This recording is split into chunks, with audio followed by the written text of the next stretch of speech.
فیضان صاحب بہت بہت شکریہ. ہمارے ساتھ ہیں مولانا طارق جمیل صاحب جو کہ اس ٹرانسمیشن میں ابھی ہمیں نے جوائن کیا. جی السلام علیکم مولانا طارق جمیل صاحب.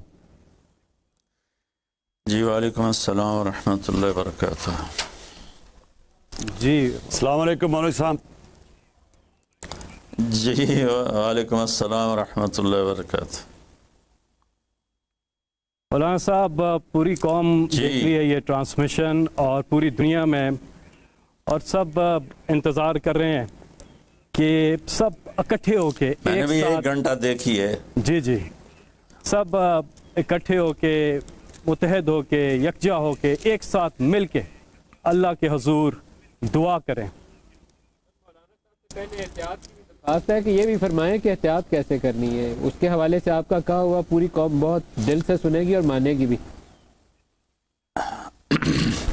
جی بسم اللہ الرحمن الرحیم والصلاة والسلام علی رسولہ الکریم وعلی آلہ واصحابہ اجمعین. جہاں تک احتیاطی تدابیر کا تعلق ہے وہ تو بہت زیادہ ڈسکس ہو چکی ہیں اور بہت زیادہ اس کو میڈیا نے بھی ماشاءاللہ اس کو ابھارا ہے، اس کو نکھارا ہے، اور اپنے اپنی جگہ پر ہر جگہ اس پر بحث ہو رہی ہے. یہ ہے، میں ایک چھوٹی سی حکایت سناتا ہوں. ہارون رشید کا والد تھا مہدی بن ابو جعفر منصور. اس کے زمانے میں قحط آ گیا اور لوگ بھوکے مرنے لگے، کتے بلیاں بھی کھانے لگے.